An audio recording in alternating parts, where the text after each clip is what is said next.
Welcome to my brand new series. I'm very excited to start something new and kick off this series that will go for 12 months. So I do have a surprise though. I'm actually doing two series, not to confuse you, but I'll give you a little backstory about why I decided to do two.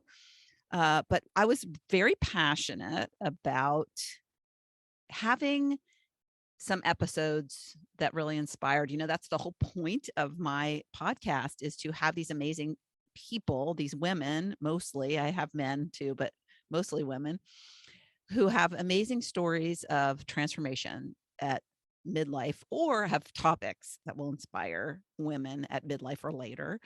Uh, and so I want the theme to always be around inspiration. And taking inspired action as a result of something that you've heard or listened to. And of course, I expanded to do not just the interviews, but do an extra episode where I talk. And so last year, when I started the Activating Abundance series, I had gotten this book about abundance, and it was an excerpt a day. And I was like, I just want to talk about abundance. I want to incorporate more abundance in my life. I want to operate from a state in my mind of abundance. And I'll just share as I go with, the things that resonate with me, that are powerful to me, because they might be powerful to other people. And so that's how that got started.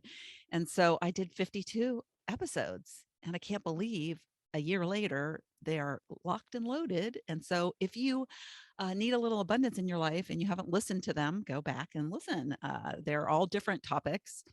So and then, I started towards the latter part, when I started, oh, I should put more strategy behind this, is I started to look for the abundance in the interviews. Like what made me think about how abundance was activated in some way by my guest. And so I was kind of like, that was really a different way, a different lens to put on my interviews, that I, would start to talk about on the episode after each interview. So that was fun to do. But now we've done 52, and it's time to do something different. I finished that commitment. Now I'll start a new one. And it also helps me stay true to, what I said I was going to do, and be committed to something and be disciplined about it. And that feels good. So when I was thinking about what I should talk about and what would inspire my audience, is I was thinking about, we often don't take action on things that we should take action. I talk about this. I'm very passionate about following your heart, and our mind controls so much of our actions and talks us out of actions we should take. And really, when we think of something that, we keep shoving it aside, and it keeps coming back up, and we keep shoving it aside because of fear, usually because it's scary and never done that before, or I have evidence of that being disastrous, or just a fear that you've contrived that isn't true.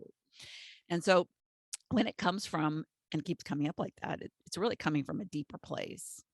And it's not, it's your logic mind is just your ego and your fear, uh, trying to keep you safe.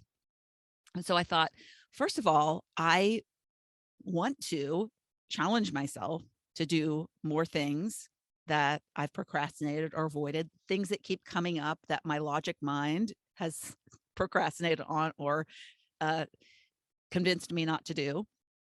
So I originally thought, I'll do scary things, like things that I've been scared of doing. I thought, well, they don't all have to be scary.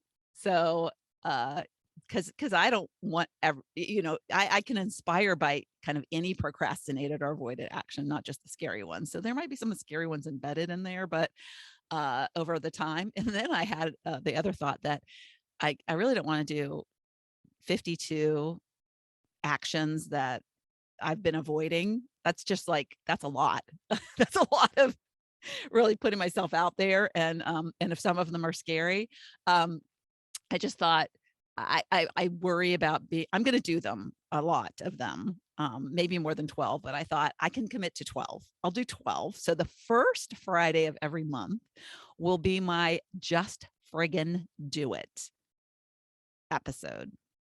So that episode will be me sharing a specific action that I took that is heart-centered, that is something that came from deep inside me that I've been thinking about but avoiding, that I've been procrastinating on, but it keeps coming up. It's like whack-a-mole, my logic brain like whacks it down, but my heart pops it back up again. And so if you have any of these things coming up, they're things that you need to do. It's things that the universe wants you to do. It's a path that is being paved for you that you need to walk. And we just let our fear overtake us most of the time. Or, it might not even be fear. It might just be like, that's ridiculous, our judgment of that thing. And so that is what I'm going to do. And you're thinking like, okay, once a month, I'll do that, right? So what am I going to do the other 3 Fridays? And sometimes there's 4 Fridays in a month, or 5 Fridays, and I'll have to do 4 extra episodes because I want to do a weekly, because I like to chit chat and I like to share. And so I will be doing lessons learned episodes. So I like to take things in my life that I realize, we frame so much as mistakes in our life. Oh, dang, I just did that wrong, and I should have done it differently. And oh my God, why did I do that? And we have this inner critic in our head. And so I want to share and I actually take note, and I've talked about this in previous episodes. I take note every day of something I learned or realized that day.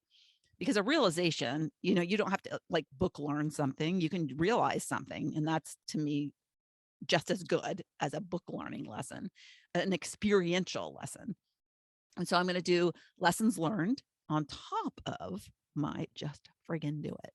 At first I was going to do just do it, but it's like, just friggin' do it, because that has a lot more power, I think. So, and a lot of times these things, it's like, you've thought of them, and you've thought of them, and it's just friggin' do it. Stop it. Stop procrastinating. And it gives you power back when you do it. When you procrastinate, it takes power away. So yeah. And the other thing that I want to say, as I was thinking about talking about this new series, is that, and I talk about this with my students in the second half Spark School, but these actions that we take that are heart-centered actually will spark us. People tend to think they need to find something deeper, this big purpose, this one thing. And what I've learned is that it's a series of small things that can spark us. It doesn't have to be the one thing, but you need to find the things that excite you and that you feel energized by.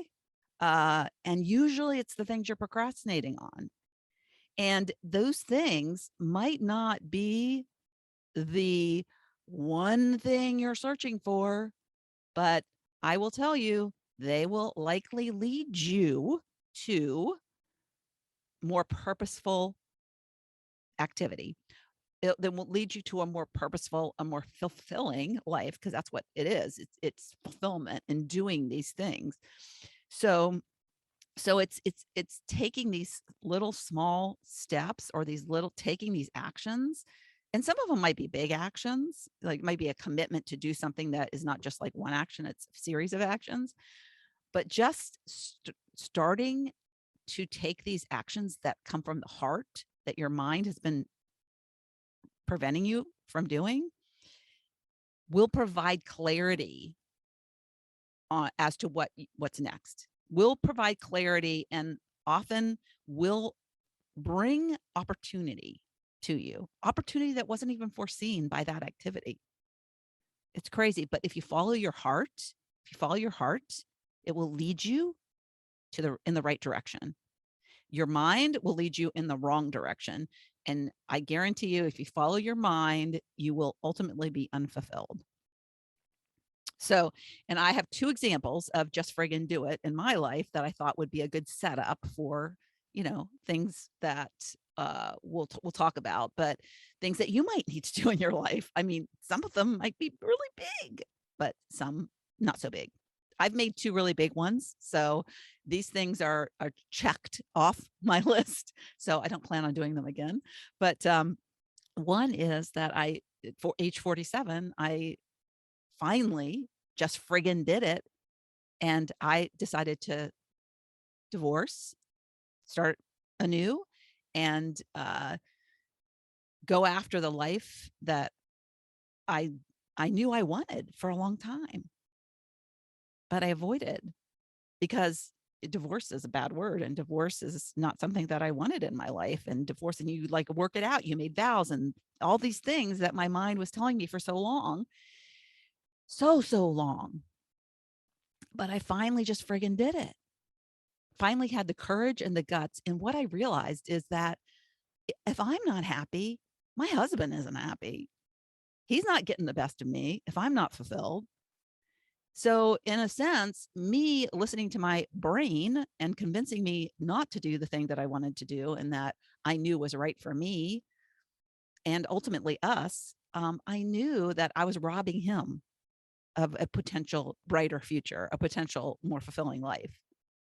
So, it took me a long time to just friggin' do it, but I finally did just friggin' do it. So, as I said, I don't plan on getting a divorce again, so that won't be one of my 12 things. So, but that's an example of where I knew in my heart it kept coming up. It kept coming up. It wouldn't ultimately it wouldn't go away. And so by denying it and continuing to procrastinate it, I was just getting further and further into, you know, unhappiness and a life not fully lived. So that's one example, just frigging do it. And the other just frigging do it is finally leaving the corporate job that was sucking the life out of me, honestly, and finally had the guts to just do what I love doing, to start that and go all in on my late in life career, call it late in life career because, you know, it's what I've been meant to do my whole life, but I never did. And so, but then I thought it was too late. I was too old. I didn't have the training. I didn't have all the things. Uh, so how in the world would I ever do that thing? So these are all the logic things that come up to convince you and to help you procrastinate the thing that your heart is leading you to. And so I just finally friggin' did it. I just finally friggin' did it 3.5 years ago, or was it 2.5 years ago? Anyways, it was before the pandemic. It was right before the pandemic, and then the pandemic hit. And so, yeah, I was kind of glad that I didn't have to deal with all that corporate hoopla of working from home. And yeah, fortunately, I don't have kids that I was having to juggle. Oh my gosh, my heart goes out to all the moms who had to juggle not only a job but kids at home as well. We have some amazing moms in this world. My 2 daughters are 2 of them. So, yeah, so those are 2 examples. Now, again, those are like very, very big, just friggin' do it's, but they were my best examples of where I sat on something and sat on something, knowing full well that I was unhappy, knowing full well that I was talking myself out of it, but that I was playing whack-a-mole with my life. Whack-a-mole with the things that were coming up that were heart-centered that I knew I needed to do to be my best self, to be my most sparked self, to be my most lit up self. And as a result, like high energy, high focus, high, just that I show up as this best version of myself. And not that that logic brain still doesn't show up and prevent me to doing things, because I will be giving you 12 examples of that I've been avoiding these things. And they won't be so major. I mean, maybe, who knows where I'll be in 12 months from now. Maybe I'll do something amazingly crazy. But yeah, I just want to share and inspire by showing you that this old grandma at 63 can do things that we might think otherwise, that that our little brain is saying, no, you can't, because you're a grandma, because you're old, because you're in your 60s, and people who are in the 60s don't do that stuff. So yeah, so that's kind of the point of this whole thing, is to inspire you out there who might be thinking those same things, because you're not alone. All right. So I hope you enjoy these episodes. The first one is technology related, because a lot of people have technology fear. So I'm going to share my just friggin' do it story that is fairly recent. All right. Thank you so much for tuning into the Not Your Average Lives podcast. If you haven't yet, make sure to subscribe on iTunes if you have an Apple device. You can find free resources and learn what else I have going on at the moment that might interest you on my website at notyouraveragegrandma.com. You can also find me on Instagram or Facebook at Not Your Average Grandma. If you liked this episode, it would make my heart so happy if you could leave me a 5-star rating. You can also add a review to let me know what you like about this podcast, which will help spread the word about it to others who need a little midlife inspiration. As always, be you, listen to your inner voice, and focus on reigniting that lost spark so you can start living your own, not your average life.